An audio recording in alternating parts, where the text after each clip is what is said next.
인테리어 견적받을 때 조심해야 하는 업체 특징 3가지. 오늘은 제가 한번 설명드려 볼게요.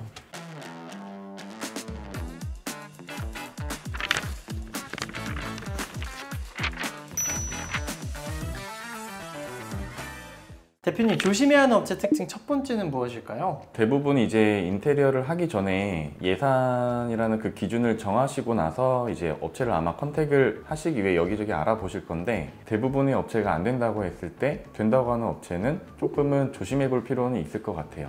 오늘은 그 부분을 예를 들어 한번 보여드릴게요. 대표님 안녕하세요. 네, 안녕하세요. 디자인 오퍼 잘한다고 해서 소개받고 왔습니다. 아유, 감사합니다. 네. 제가 이번에 30평짜리 카페였는데 네. 이런 원목 인테리어를 하고 싶습니다. 예산은 어느 정도 생각하세요? 제가 2천만 원 정도 생각하고 있어요. 2천만 원이면 사실 조금 힘들어요. 원목이 들어가면은 원목의 종류라던가 양에 대해서 또 많이 달라지거든요, 금액대가. 네네. 근데 제일 저렴한 제품으로 컨택을 한다고 해도 2천만 원으로는 조금 타이트할 수는 있을 것 같아요. 그럼 얼마 정도 필요할까요?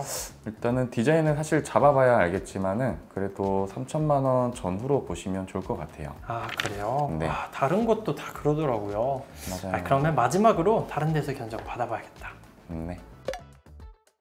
안녕하세요. 네, 안녕하세요. 네, 그 카페 인테리어 네. 그런 디자인으로 하고 싶습니다. 예산은 어느 정도 생각하세요? 2천만 원 정도 2천만 원이면 충분히 가능할 것 같은데요, 이거? 된다고요? 그럼요. 착공은 언제쯤이세요? 제가 렌트 프리를 너무 네. 많이 못 받아서 최대한 빨리 들어가야 될 것 같아요. 그러면 오늘 오셨으니까 디자인 일단 바로 들어가고 계약서도 한번 작성하고 가세요. 계약서를 바로 쓰라고요? 네. 가계약서니까 나중에 뭐 출하셔도 되고 오신 김에 쓰고 가세요. 바로 계약하고 가겠습니다. 네. 그럼 저희가 2주일 뒤에 도면 준비해서 연락드릴게요. 네, 감사합니다. 네. 네, 대표님 안녕하세요. 2주일 만에 뵈요. 도면 잘 나왔을까요? 네, 안녕하세요. 죄송해요. 저희가 도면은 나왔는데 원목이 지금 골랐던 게 단종이 됐어요. 그래서 지금 새로 이제 원목을 골라야 되는데 3천만 원 정도 보셔야 될 것 같아요. 3천만 원이요? 네. 아이고, 착공도 빨리 들어가야 돼서 다른 맞아요. 업체 컨택도 못 할 것 같은데. 지금 일단 업체 선정이랑 지금 다 해놓으신 것도 있고 지금 공사 준비랑 다 했으니까 일단은 진행하세요. 이 금액대에 맞춰서 그냥 깔끔하게 해드릴게요. 대표님, 이거 너무 조금 양아치 같은 생각이 드는데 진짜 이런 업체가 있을까요? 생각보다 많이 있는 걸로 알고 있어요. 근데 이거는 사실 인테리어뿐만 그런 건 아닌 것 같아요.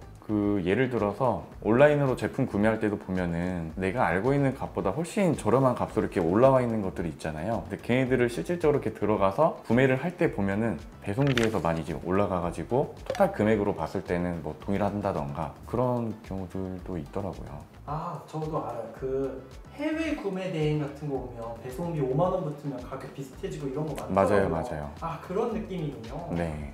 네, 그럼 대표님 조심해야 되는 업체 특징 두 번째는 무엇일까요? 예를 들어 화장실 같은 경우에는 들어가는 독일유 제품이라던가 브랜드별로 단가 차이가 많이 나다 보니까 그런 부분에서 조금 정확하게 명시가 되어 있는 곳이랑 계약을 하고 진행을 하는 게 좀 안전하고, 그리고 타일이나 석재 같은 경우에도 수입이 어디서 되는지, 그리고 원산지가 어디인지 그런 것들이 견적서에 제대로 기입이 안 되어 있는 상태에서 계약을 하게 되면 이제 그 금액대에 맞추다 보니까 조금 더 훨씬 저렴한 제품들을 이제 컨택해서 진행이 될 수도 있고, 근데 이것들이 어쨌든 사전에 사실 어느 정도 협의가 된 상태에서 진행을 해야 되는 거거든요. 근데 처음에 저렴한 금액대로만 이제 찾아보다가 결국은 나중에 조금 이제 불화가 일으키는 경우가 종종 있다고 얘기를 많이 들었었어요. 그래서 견적서에 이제 브랜드라던가 자재 명칭이 제대로 기입이 되어 있는 회사랑 웬만하면 진행하시는 게 좋을 것 같아요. 조심해야 되는 업체 특징 세 번째는 무엇일까요? 이번엔 공사 진행 상황에 대해서 한번 말씀드리면 좋을 것 같아요.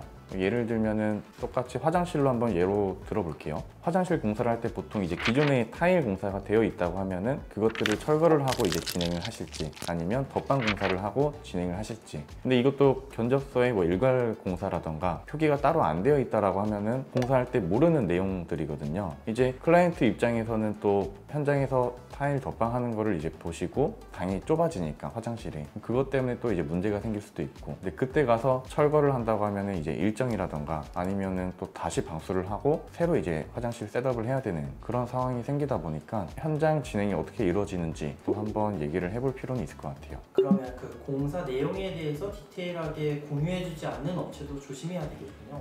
그렇죠. 그런 것들을 어쨌든 착공 전에는 다 사전에 미리 협의가 된 상태에서 보통 진행을 해야 되죠. 대표님 그 덧방이랑 그 타일 새로 까는 거랑 차이가 심한가요?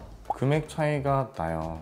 보통 이제 방수 같은 경우에도 이제 우레탄 방수라던가 아니면 일반 공사로 이제 해서 진행할 수가 있는데, 어쨌든 덧방을 하게 되면은 화장실은 보통 이제 작다 보니까 보통 그거를 좀 더 넓게 쓰고 싶어 하시는 게 당연한 거잖아요.